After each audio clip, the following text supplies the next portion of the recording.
Welcome back. Today we are going to be looking at a video by Griffin. Take it away, Kathy. Buddy, it's me, Griffin. Damn, you look different. Have you changed something? Hard to tell. And I'm doing what I call a State of the Union YouTube video. Because your last foray into American politics worked out so well for you. What's the date? At time of recording, it is 9:30 PM on the 7th of December, 2017. It's Saturday, November 18th, 2017. Yes, I do feel I owe my audience a minor apology. I was supposed to have done this video a couple of days after this was released, but I had issues with my laptop and a Windows update, so you're getting it now instead on my old laptop. I kind of lose track because I'm on a world tour. Is that a fancy term for exile after making an absolute fool of yourself?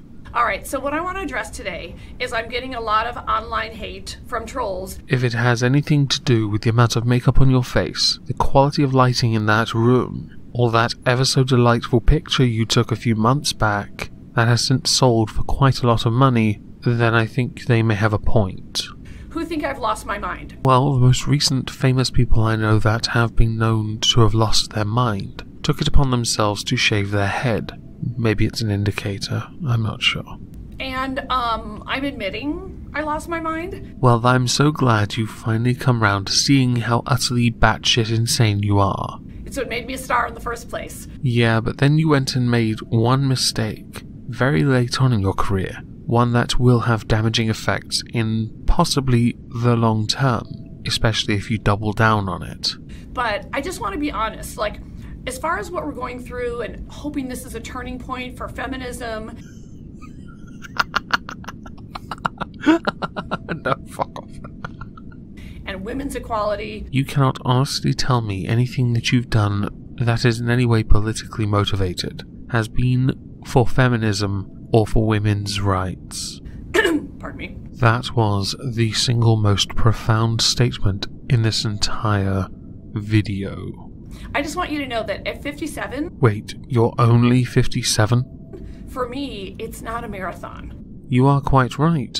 At your age, you need to get as much out of it as possible before your career is over. I don't believe your career has the longevity of Joan Rivers.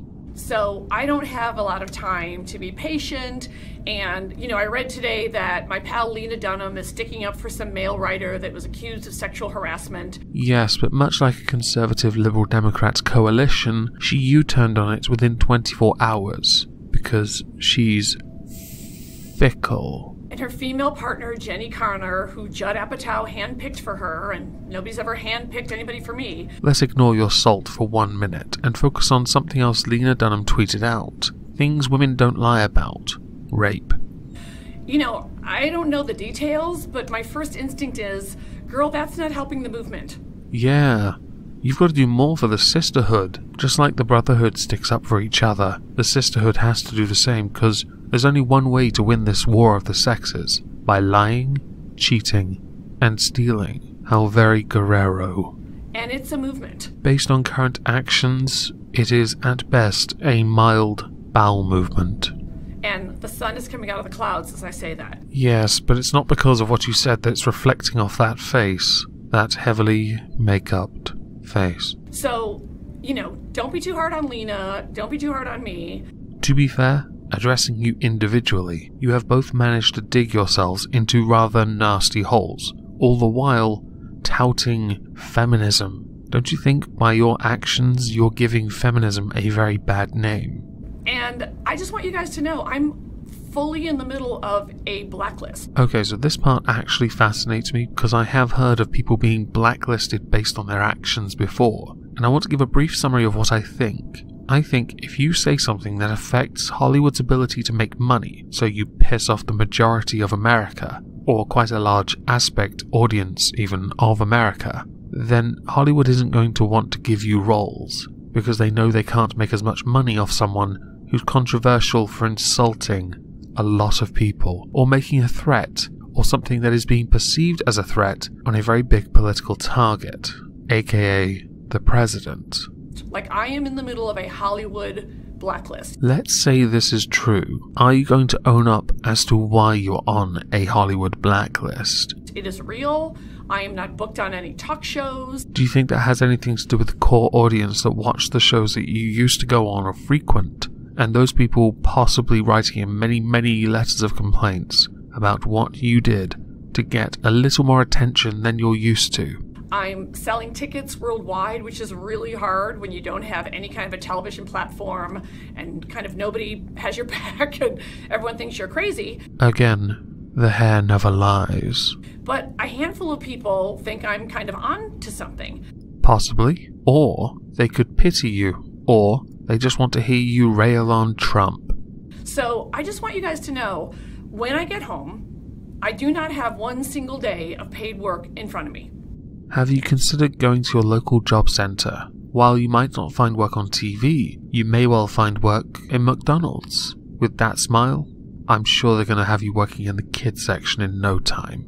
People that want me to go back and start in clubs and do 10 minutes again, I don't mean to be an asshole, but no, I'm not going to do that. I've worked way too hard to go back and work for free and do the club scene again, because this is some bullshit, because I've been blacklisted. The correct term for what you're going through is called consequences. When you do something bad, no matter how hard you worked in the past, when you screw up, you are summarily chastised for it. And if in the long run, or in the long term, it affects your career in a negative way, i.e. your earning potential, then that is the consequence for crossing a line. I personally didn't see a problem with the picture, but I have to admit, it is poor taste, and I can't imagine that being well received for any president or presidential candidate.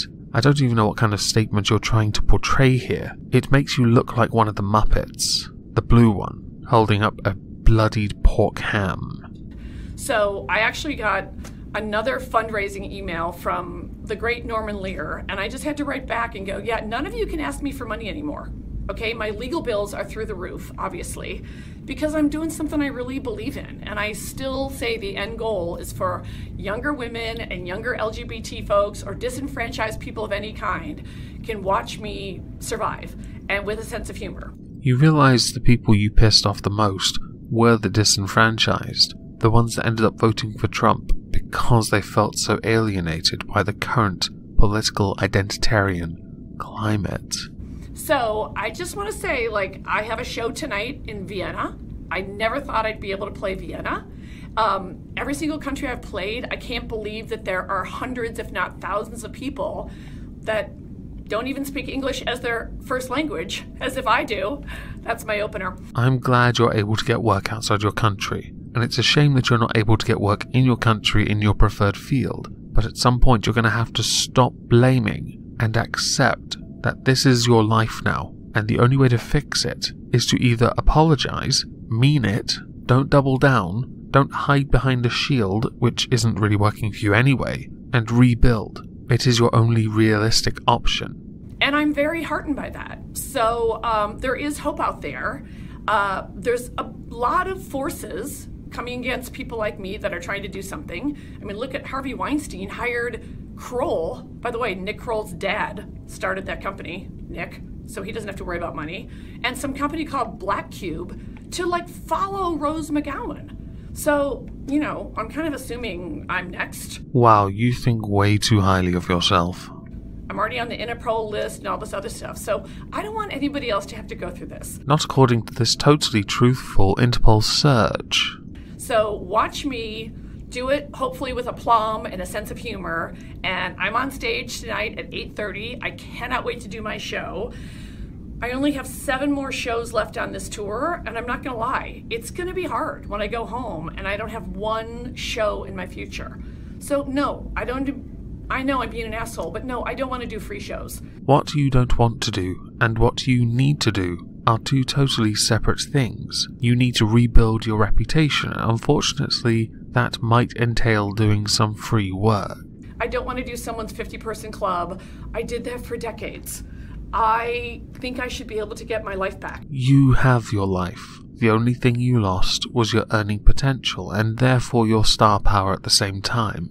Whether it be because of that one instance, or how you behaved afterwards, is up for debate.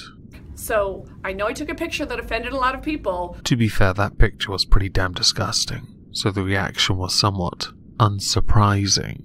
But this wall of crap has never fallen on any woman in the history of America like it has on me. I like how you separated yourself by adding woman to it, because you know damn well if you added man to it, it would be debunked within seconds. Not that it was any harder to debunk by adding woman. So, and by the way, I know about Eartha Kitt, and I very much encourage you to look her up. But even Eartha Kitt didn't have, like, Fox News. Wow, you really know how to turn that narcissism up, don't you? You are aware that this is not some pissing contest. Although, by the way, I'm bowing down to Eartha Kitt and anyone else who's ever been blacklisted. Let's exclude the reasons that those individuals, if any of them, were blacklisted. Just go, sister. Go. So just, you guys, just try to have some compassion. I'm just trying to bring laughter to people. That's all I want to do. I wish I was on television. If laughter is all that you want to achieve, what on earth were you trying to achieve with this then? I don't see SNL picking it up for a skit either. Then again, they're busy having Leslie Jones not make jokes on their show. So what do they know about comedy?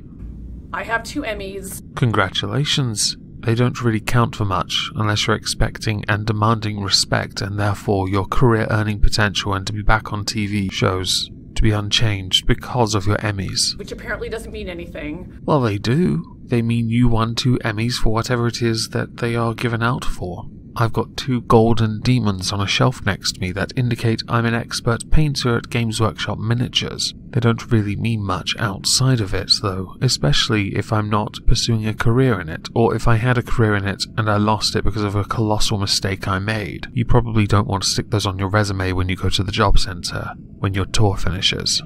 The Hollywood Reporter did a really cool cover about like not shutting women up, and that same publication disinvited me from hosting or doing the opening remarks of their famous annual breakfast. Yeah, this is the whole consequences thing again. You lose privileges when you fuck up. How do you not get this? So, I'm sorry, I'm kind of getting bullshit from all sides here, but I still am so excited to hit the stage tonight, and I would love to be on a television show, and I want to be paid what the guys are paid. I think in your particular profession it is entirely based on how entertaining you are, and I'm sure given time, if you're willing to do the work, you'll be back on TV. And I think the New York Times, like other publications, were forced to hold you to a similar standard because they realized the backlash they could experience would be bad for them. So that's where I'm coming from. Alright, so I hope you'll have some faith. I know my social media is getting a little crazy, but why not? And, you know, my new title, The Mayor of Zero Fucksville, Zero.